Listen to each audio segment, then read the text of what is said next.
Madame, Monsieur, bonjour et merci. Merci de nous choisir pour un nouveau forum. Comme Phoenix, l'Alliance nationale pour le changement ANC du Togo peut-elle renaître de ses cendres mesurées à 4% lors de la présidentielle de 2020, puis quelques mois plus tard avec un petit score aux élections locales?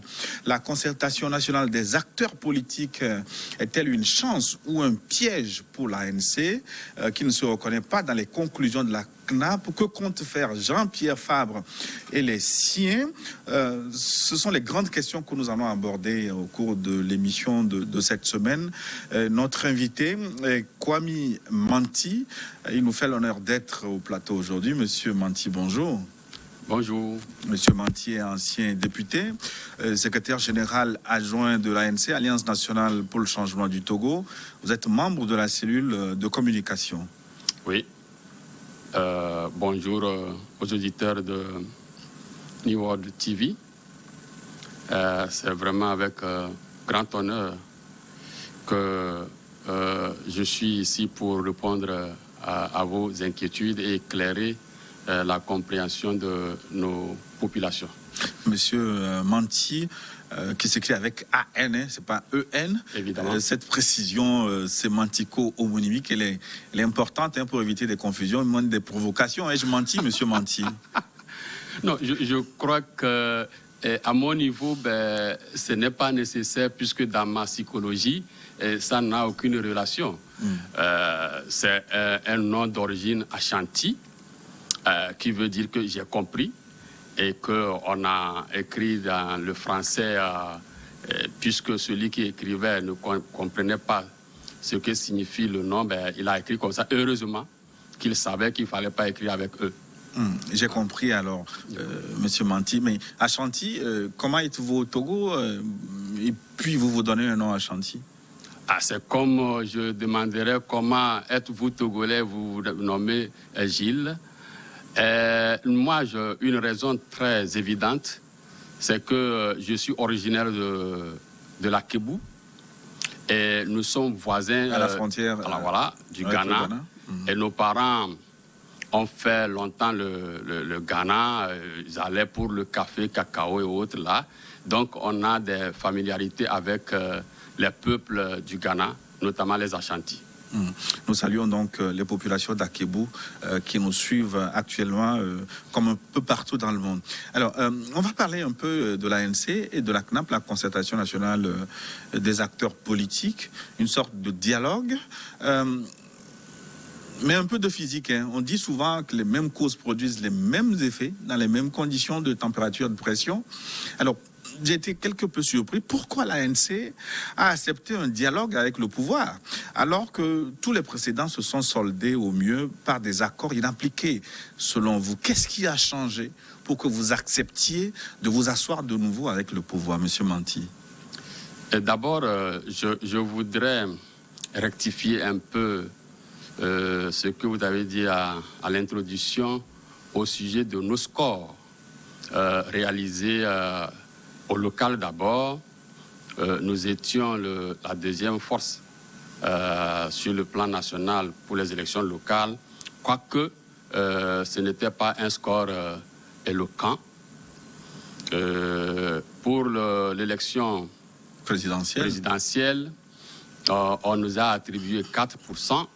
Et nous savons comment les élections se passent au Togo, et particulièrement cette élection présidentielle. Et l'ANC a dénoncé la façon dont le scrutin s'était déroulé. Et nous nous sommes portés en faux. Nous avons saisi les juridictions internationales pour que ce hold-up soit corrigé et qu'on annule cette élection. Donc on ne se retrouve pas dans les 4%. Les institutions internationales dont vous parlez n'ont pas encore prononcé leur verdict. Pas encore. L'élection, ça veut dire nous sommes patients. Ça veut dire que l'élection est invalable? Vous pensez que... Non, cette élection... Des juridictions internationales peuvent annuler une élection organisée dans un pays? Je crois que je n'ai pas en mémoire, j'allais vous donner un exemple où des juridictions ont annuler des élections. Mais ce n'est pas là le débat. J'ai juste voulu dire que les 4% qu'on nous a attribués ne sont pas le résultat que l'ANC a réalisé au cours de ce scrutin. Mais ce sont des chiffres publiés par les organes officiels que vous avez reconnus d'ailleurs et qui sont chargés de proclamer les résultats. Justement, c'est pour cela que l'ANC est allé à ces discussions pour améliorer la structure de nos institutions qui organisent les élections. Parce que nous ne voulons plus que des élections au Togo donnent lieu à des contestations, à des violences et au départ et parfois à la perte de vie des citoyens togolais. L'ANC sait bien que le régime en place ne met pas en application les accords ou que même ces accords-là sont difficilement obtenus. Mais il fallait quand même aller à ces discussions puisque c'est le régime qui a demandé cette discussion. Nous avons pensé qu'ils avaient un minimum de responsabilité pour réaliser un petit changement dans leur attitude dans les négociations. C'est pour cela que l'ANC est allé. N'oubliez pas que, entre-temps, l'ANC avait écrit au président de la République pour demander des discussions. Cela n'avait pas été suivi de fait. Et dès lors que c'est le régime même qui s'est amené pour demander des discussions, on ne pouvait pas les refuser. On s'est dit que peut-être ils avaient pris bonne conscience du mauvais état dans lequel se trouve notre pays. Est-ce que vous avez eu des indices, des éléments qui vous ont permis de croire que cette fois-là, comme vous le dites, le pouvoir allait vous accompagner pour opérer les réformes que vous souhaitez? D'abord, c'est le ministre de l'administration territoriale qui avait souhaité rencontrer Jean-Pierre Fabre, le président national de l'ANC, qui avait accepté. Et c'est au cours de cette rencontre-là que le ministre avait dit à M. Jean-Pierre Fabre qu'il voulait des discussions autour de l'organisation des élections régionales. Et l'ANC avait répondu pour dire s'il s'agit que de discussions autour des élections régionales, que le pouvoir pouvait faire ce qu'il voulait.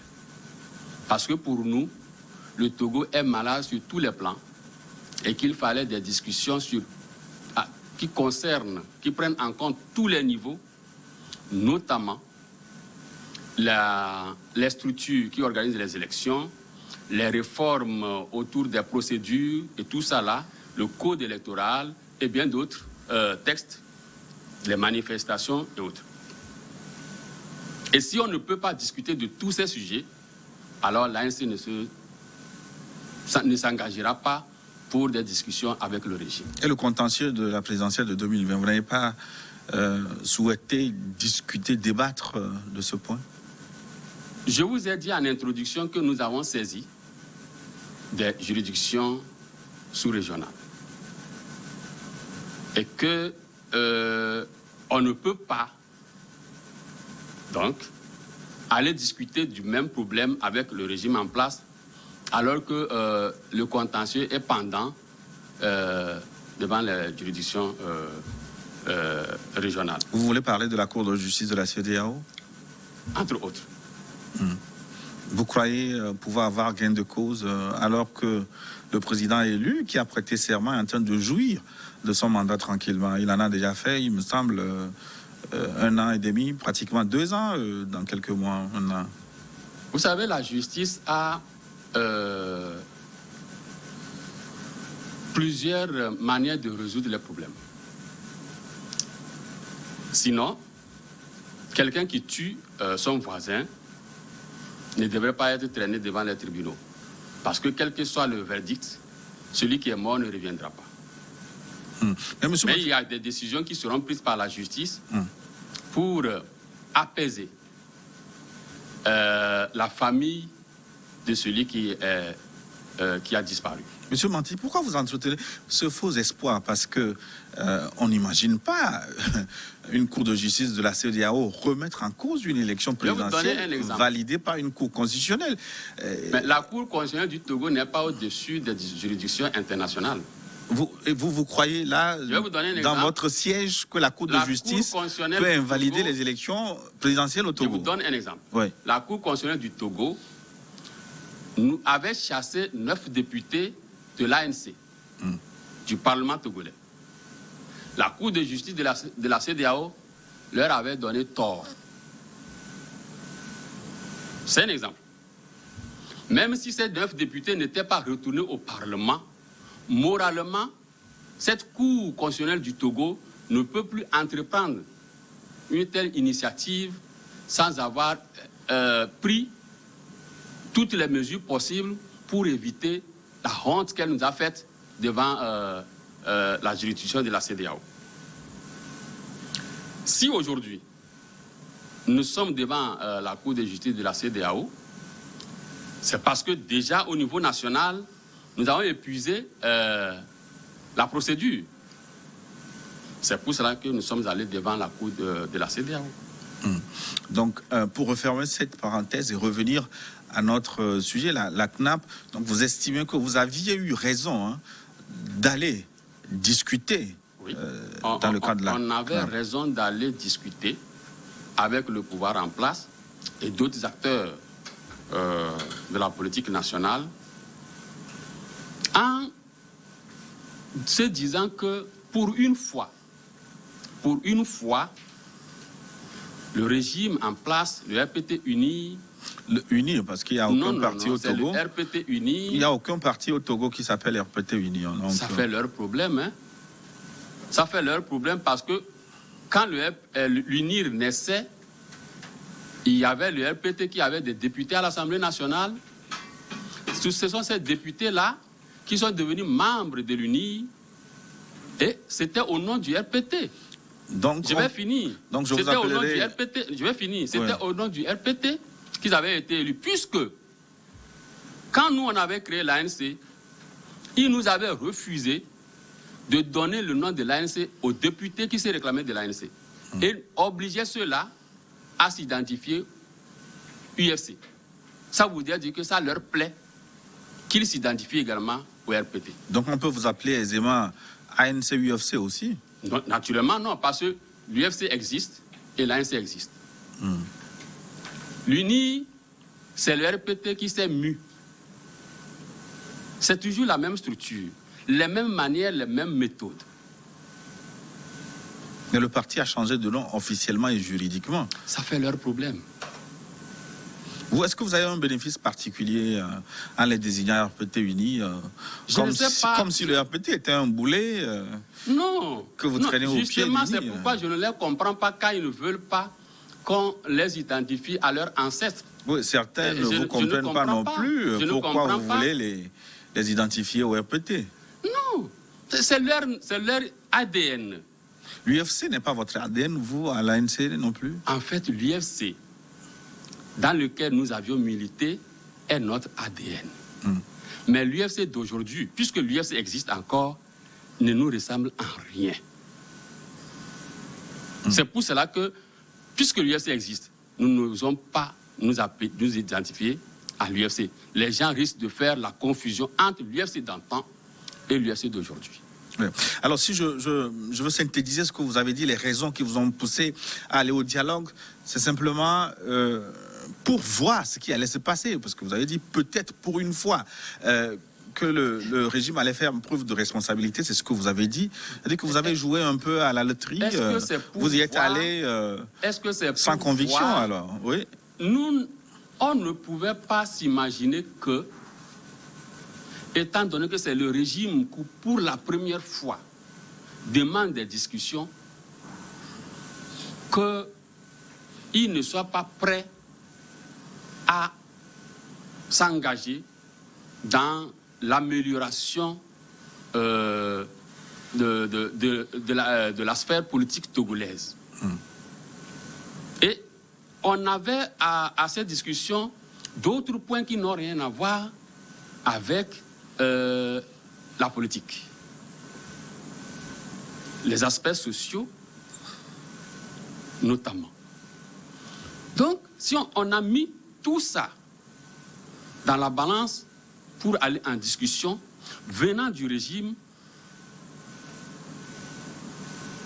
on pouvait dire que, sûrement, qu'ils ont compris qu'il faut changer de cap. Malheureusement, je ne sais pas si pourquoi, ils ont eu peur. Ils ont eu peur de faire ce qu'ils s'étaient dit, ou bien ce qu'ils avaient visé, qui est des réformes profondes pour assainir le climat politique togolais. Ben, certains de vos camarades de l'opposition, très tôt, ont choisi de ne pas aller à la table de discussion, estimant que rien n'allait sortir de la CNAP. Le cas, par exemple, a claqué la porte dès les premières heures. La DMK n'y est pas allée, le PNP non plus. Je ne sais pas s'ils avaient été invités. En tout cas, certains partis de l'opposition avaient choisi carrément de boycotter ces discussions. Est-ce qu'ils n'ont pas eu raison de vous très tôt? Est-ce qu'ils n'ont pas été plus visionnaires que vous? Est-ce que la DMK, ça me fait souvent un peu mal de commenter les positions des partis politiques quand ce n'est pas directement en relation avec nous.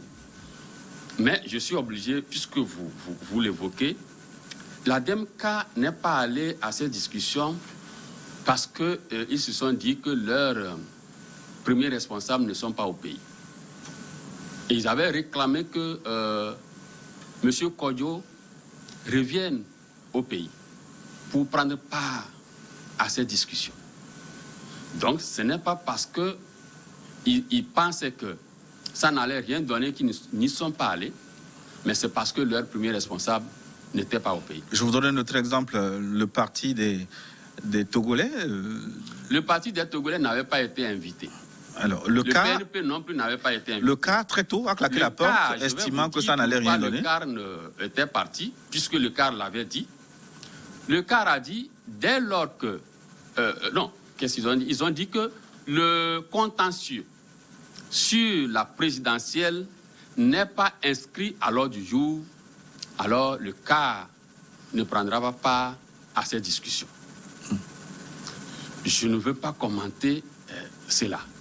Sinon, je vous dirais que la CNAP avait demandé à chaque parti de proposer, bien de faire la liste des sujets qui lui semblent intéressants ou nécessaires pour être discutés.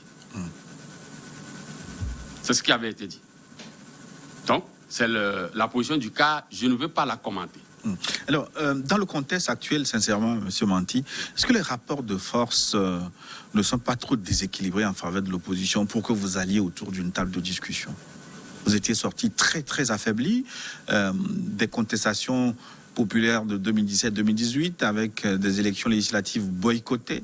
Dans la foulée, vous avez participé dans la démobilisation à une élection présidentielle avec le score que vous avez eu, contesté ou non. Qu'on nous a attribué officiellement, de toutes les façons. Oui, officiellement attribué. Oui. Ouais. Alors, est-ce que les rapports de force n'étaient pas trop déséquilibrés en votre défaveur? Des fois, quand on évoque cette histoire de rapport de force, je me demande si l'intérêt général tient à un rapport de force. La politique est une question de rapport de force. L'intérêt général de la population togolaise, est-ce que ça doit tenir du rapport de force des acteurs politiques? Mais en politique, il n'y a pas d'intérêt général. À l'ANC, vous luttez pour avoir le fauteuil présidentiel. Nous luttons pour avoir le fauteuil présidentiel et servir de la même manière le peuple togolais. Unir a les mêmes convictions. Je ne dis pas non, mais unir ne le fait pas. Rien ne dit que vous allez le faire non plus. Sinon, si unir avait comme premier objectif l'intérêt général de ce peuple, UNI n'allait pas se dire nous avons gagné avec je ne sais combien de pourcentage et donc nous n'allons rien concéder. Et demander par la même occasion des discussions. Mais qu'est-ce qui a aiguillonné l'UNI pour demander des discussions? S'il n'y avait aucun rapport de force, pourquoi alors UNI s'est trouvé obligé de demander des discussions? UNI n'était pas seul à demander des discussions. Vous, d'une façon ou d'une autre, vous avez souhaité ces discussions. Vous l'avez évoqué tout à l'heure, oui. Nous l'avons souhaité. Donc, UNI n'a pas organisé ces discussions ex nihilo? Si. Puisque vous étiez favorable aux discussions. Nous sommes favorables. Vous l'aviez souhaité. Vous savez que très souvent, tous les dialogues qui ont été faits, c'est parce que l'opposition manifestait et demandait des réformes. Et le parti uni, RPT, était obligé d'aller vers des discussions. Aujourd'hui, avec la pandémie Covid-19 et les dispositions qui ont été prises, à ajouter aux modifications que le Parlement actuel a fait sur la loi sur les manifestations, l'opposition ne manifeste pas.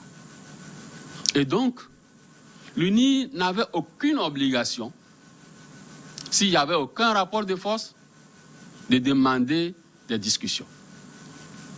Autrement dit, le rapport de force qui existe, l'UNI le sait. Et quel est ce rapport de force? L'UNI sait que l'opposition au Togo est majoritaire.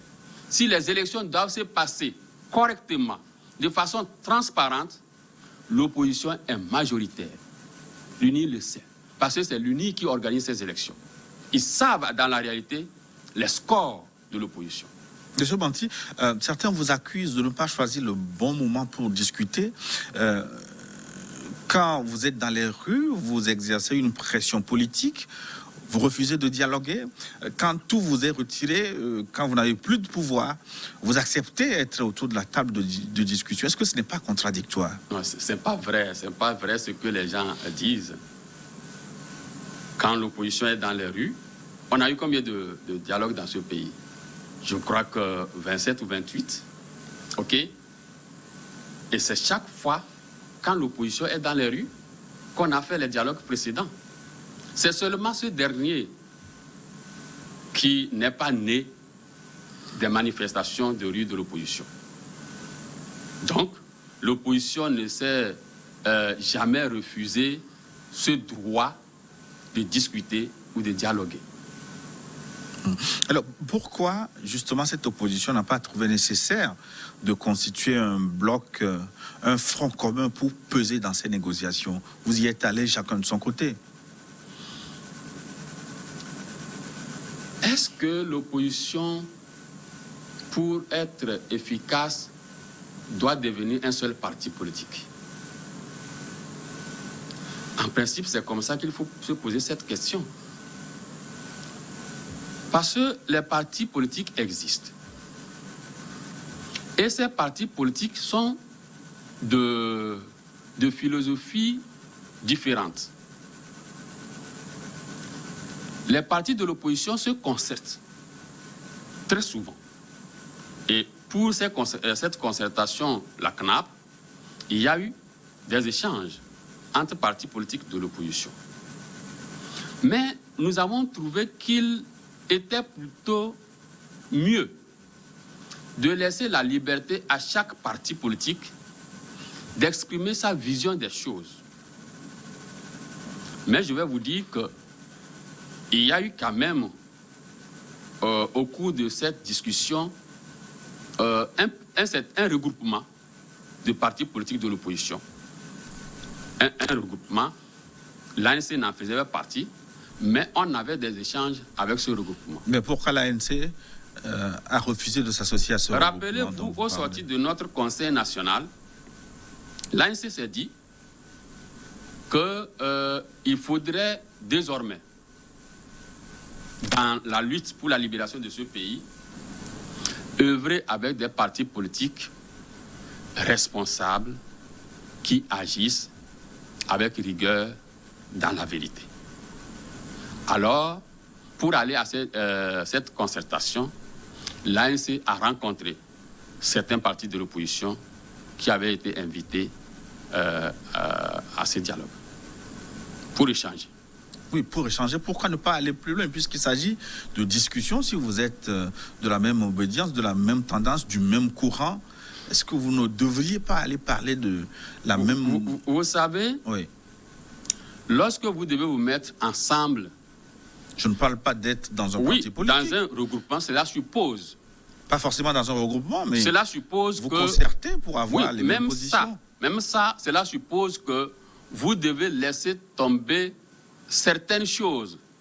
Vous devez laisser tomber certaines choses qui peut-être sont très importantes pour vous et ne le sont pas pour les autres. Qu'est-ce qui était si important pour vous? Qu'est-ce qui est si important pour vous, pour l'ANC? Non, pas seulement, ça peut ne pas être le sujet, mais ça peut être la manière de l'exprimer. Quelle est la spécificité de l'ANC? Votre slogan « Nous, c'est nous », est-ce qu'il est rassembleur? Oui, c'est un slogan rassembleur. Les gens ne l'ont pas compris. Nous défendons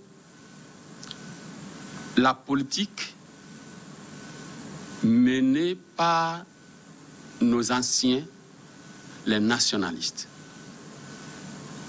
Et nous disons que nous sommes prêts à nous sacrifier pour le bien de ce pays. C'est une identité. Et nous appelons donc tous les Togolais qui veulent bien oublier leur moi au bénéfice de l'intérêt général de se réclamer de cette identité. C'est pour cela que nous disons nous, c'est nous. Il n'est pas facile pour tout le monde de s'oublier pour rendre service à la majorité, à la généralité. Et donc vous pensez que la façon dont l'opposition s'est présentée à ce dialogue-là, chacun de son côté, ça pouvait vous permettre d'obtenir des résultats? À la fin précipitée de la CNAP, vous avez suivi les sorties des différents partis politiques de l'opposition. Vous avez pu vous rendre compte que ça n'a pas été la même chose. L'analyse de chaque parti est différente. Ce que nous disons à l'ANC, d'autres partis qui se réclament pourtant de l'opposition nous critiquent. Et vous pensez que si on devrait se mettre ensemble, qu'on allait pouvoir défendre le même point de vue?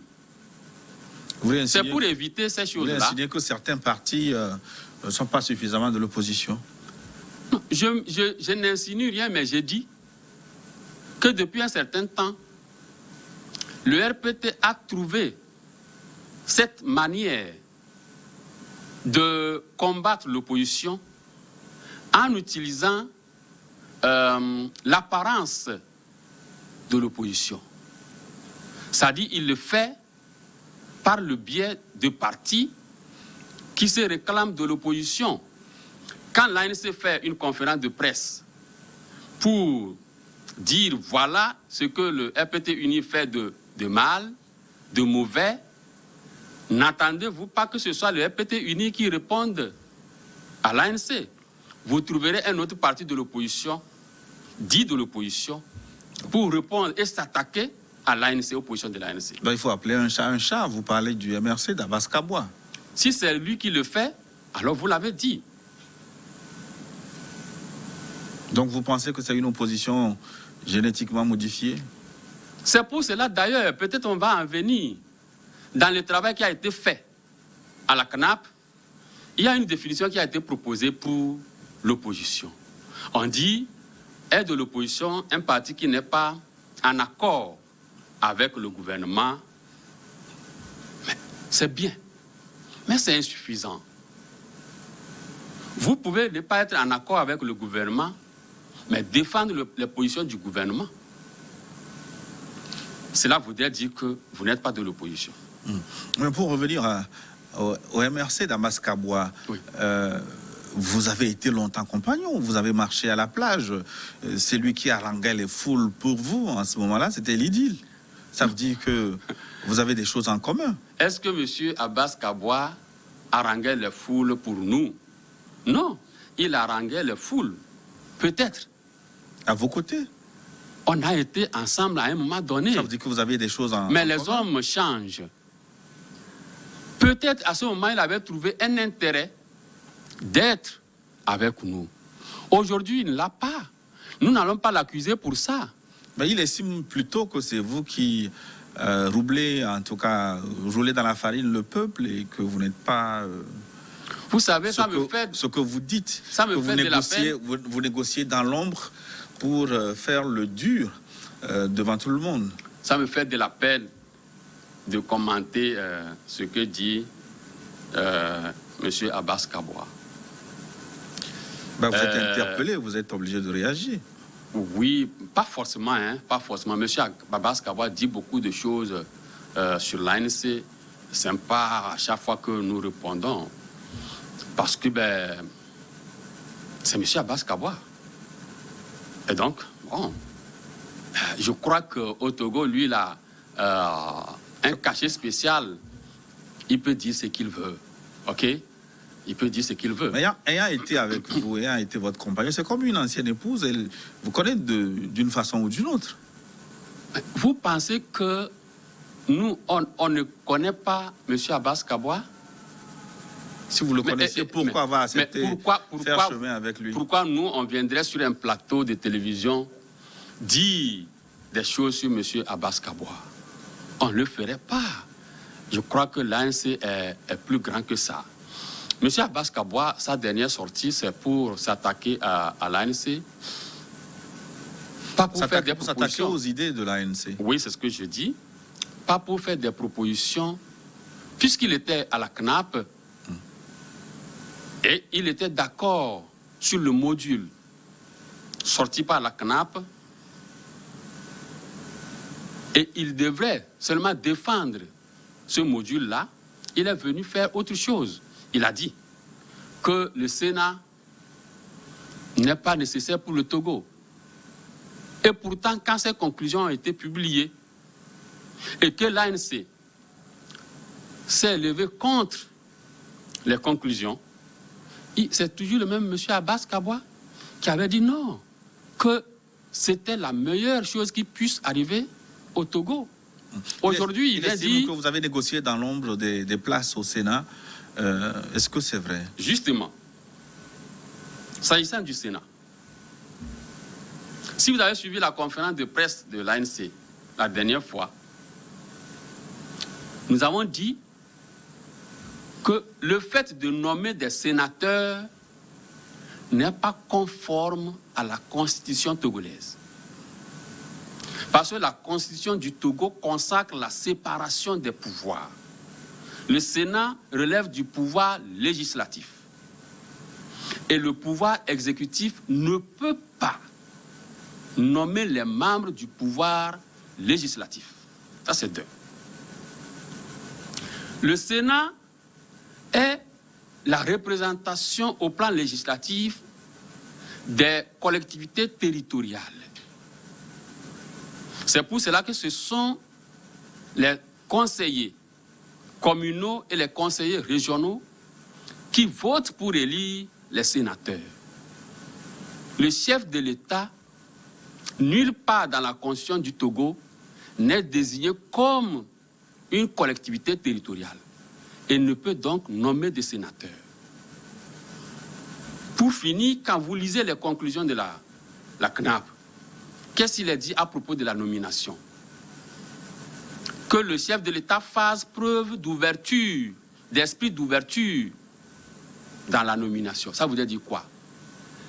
Les acteurs politiques du Togo implorent la magnanimité du chef de l'État pour qu'il leur accorde quelques sièges de sénateurs. C'est ce que cela signifie. Et lorsque vous demandez quelque chose, vous devez payer ça. Vous devez payer ça, vous devez donner la contrepartie. La contrepartie ne peut être que le silence autour du refus du RPT-UNI de faire des réformes adéquates pour l'avancement de ce pays. Donc vous n'avez pas négocié L'ANC, de poste au Sénat? Jamais l'ANC n'a négocié de poste au Sénat. L'ANC est contre la nomination des sénateurs. C'est pas normal que au sein d'une institution où les membres doivent avoir le même poids, qu'il y en ait qui soient élus et d'autres qui soient nommés. Cette dichotomie ne peut pas permettre un bon fonctionnement du Sénat. Donc vous ne voulez pas d'un Sénat à deux vitesses. Alors, une question qui a brûlé les lèvres de beaucoup de Togolais, même au-delà. Pourquoi avoir attendu la dernière minute pour quitter la table de discussion? C'est comme vous étiez d'accord avec tous les ingrédients qui ont été nécessaires pour faire la sauce, et au moment de dresser la table, vous choisissez de claquer la porte. Ben, je m'étonne que le RPT-UNI, depuis là, n'a pas fait de sorties pour rectifier cette situation-là. Parce que ça fait honte de savoir que un grand et de surcroît un ministre, qu'est-ce que je dois dire pour rester poli, n'a pas dit la vérité au peuple. L'ANC, et si vous lisez le communiqué du RPT-UNI signé par son secrétaire administratif, M. Acholi, son secrétaire exécutif, s'il vous plaît, M. Acholi, vous allez vous rendre compte que l'ANC avait suspendu sa participation aux travaux de la CNAP depuis le 16, c'était le 16 juin. Le 16 juin. L'ANC avait suspendu sa participation aux travaux de la CNAP depuis le 16 juin. C'est ça qui avait fait réagir M. Acholi dans son communiqué. Et notre lettre du 12 juillet, c'était pour dire au ministre que notre suspension, qui a commencé depuis le 16 juin, va se poursuivre jusqu'à ce qu'ils aient changé d'attitude, et alors l'ANC reviendra. Mais le 12 juin, c'était déjà le 6e mois. Mais comment nous qui n'étions plus à la CNAP pouvions savoir que la veille qu'ils allaient mettre fin aux discussions pour lesquelles des sujets restent encore non traités? Mais vous devez le savoir, parce que sur ce plateau, j'ai reçu un des acteurs de la CNAP annoncer publiquement qu'ils étaient à la fin pratiquement des discussions. Ah bon? Oui, en l'occurrence, le député Alipuy Sénat. Mais bon, le député Alipuy Sénat, vous parlez de l'UFC. L'UFC est un accord de gouvernement avec le RPT-UNI. Ça, c'est une autre histoire. Non. L'UFC est un accord de gouvernement. Publiquement que la CNAP et vous pensez que le député de l'UFC est plus crédible que le secrétaire exécutif de l'UNI? Non, là n'est pas la question. Moi, j'estime, je dis simplement que M. Sénat donc vous voyez que avait annoncé publiquement les deux sorties de la paire qui dirige le pays ne sont pas concordantes. L'UFC n'est plus au gouvernement. Donc l'UFC n'a pas dénoncé leur accord. Si l'UFC n'est plus au gouvernement, cela ne veut pas dire que l'UFC ne soutient pas l'action gouvernementale. Parce que pour le faire, il faut dénoncer l'accord qui les lie. C'est de la même manière que des gens du RPD diront que ils ne sont pas au gouvernement, donc ils ne vont pas défendre. Non, il ne s'agit pas d'être au gouvernement. L'important, c'est l'accord qui les lie.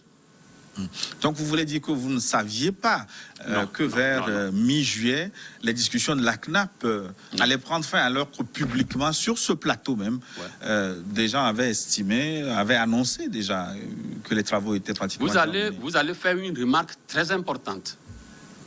Habituellement, lorsqu'on conclut des discussions, qu'on met fin, tout est terminé, il n'y a pas de cérémonie de clôture d'un dialogue au cours de laquelle sont annoncés les accords obtenus le 13 juillet. C'est par voie de communiqué qu'on a dit à l'opinion nationale que la CNAP a pris fin, sans qu'on ait annoncé les conclusions. Et on disait, il y a eu 50 conclusions, 51, 52, 54. Il a fallu que l'ANC fasse une conférence de presse plus tard pour publier ces points défendus à la CNAP pour que le lendemain exactement, le gouvernement ou le ministre de l'administration territoriale publie les relevés de conclusion de la CNAP. Cela voudrait dire que la CNAP n'a pas pris fin le 13. La CNAP a pris fin le jour de la publication des relevés de conclusion. Monsieur Manti, aidez-moi à comprendre cette situation. J'ai ouï dire que le mode de décision à la CNAP était le consensus. Ça veut dire que si vous étiez resté dans la salle et que vous avez manifesté votre opposition au relevé de conclusion, ça veut dire que la CNAP n'allait pas clôturer ses travaux. Non. C'est vrai que le consensus avait été retenu. OK? Mais il y avait une plénière. La plénière, majoritairement RPT Uni, et dirigée par le ministre de l'Administration qui est désigné comme modérateur, mais en fait le vrai président de cérémonie, qui prenait les décisions. Donc le consensus n'était pas respecté. Il n'y a pas eu consensus. Mais si vous étiez resté à la fin pour dire que les procédures n'ont pas été respectées parce que les décisions n'ont pas été obtenues par consensus, est-ce que cela n'aurait pas été plus cohérent? On avait raison de quitter très tôt. Oui, en quittant tôt, vous avez laissé les autres adopter les conclusions par consensus. J'espère qu'ils ne l'ont pas adopté par consensus, sinon M. Abbas Kabwa n'allait pas revenir pour nous dire qu'il ne faut pas le Sénat au Togo. Il ne faut pas de Sénat au Togo. Cela suffit pour vous dire qu'il n'y a pas eu consensus. Malgré votre départ, M. Manti, les autres partis de l'opposition ont poursuivi les discussions. Oui. Ne vous sentez-vous pas trahi ou tout au moins isolé? Non, non, non, non. Il n'y a pas de trahison en cette matière. Et nous ne sommes pas isolés. Vous savez, il est temps qu'au Togo, on reconnaisse l'existence de chaque parti et son droit de dire ce qu'il pense et de comment il voit le pays être dirigé. Donc, que l'ANC soit partie et que d'autres formations politiques de l'opposition soient restées pour poursuivre, ce n'est que droit. Ce n'est que droit. Ça veut dire qu'ils n'ont pas reconnu la pertinence de vos observations. Est-ce que c'est forcément ça ou bien ils ont voulu défendre leur vision? Puisque ce n'est pas une même vision que chaque parti a en allant à cette discussion. Mais comment vous pouvez avoir des visions différentes étant du même courant de l'opposition? Ah non. Si on avait la même vision, on serait dans un même parti politique. Si les gens trouvent la nécessité de créer leur parti politique, c'est qu'ils ne se retrouvent pas dans la vision des partis existants. Donc, si nous sommes de l'opposition, cela ne veut pas dire que nous avons les mêmes visions. Donc, vous n'avez pas été gêné que les autres soient restés autour de la table Absolument pas. De négociation? Absolument pas. Cela permet d'ailleurs au peuple togolais de faire la différence. De faire la différence dans la manière de concevoir la chose publique par chaque parti politique. que ce soit du pouvoir ou de l'opposition. Donc, c'est une stratégie pour vous d'être clairement identifié comme vrai parti de l'opposition et les autres moins vrais? Nous n'avons jamais défini, nous, l'opposition, pour dire, ah voilà, celui qui est vrai, celui qui est faux. Nous disons, au sein de l'opposition, il y a plusieurs courants. Il y a plusieurs courants et on doit permettre à chaque parti politique d'exprimer librement sa façon de voir les choses. C'est ce qui a été fait. Que des partis politiques de l'opposition trouvent que la meilleure des choses à faire, c'est de défendre la position du parti au pouvoir, ça les engage. Que d'autres trouvent que il faut ne pas lever les yeux sur le pouvoir afin d'obtenir certaines choses, ça fait leur problème. Que d'autres partis, enfin, trouvent qu'il faut dire la vérité au pouvoir pour qu'ils se rendent compte du tort qu'ils causent au peuple et changer, voilà aussi une autre façon de voir les choses. Malgré votre départ, en tout cas, après votre départ, est-ce que vous avez cherché à rester en contact avec les discussions à travers ceux qui sont restés? Non.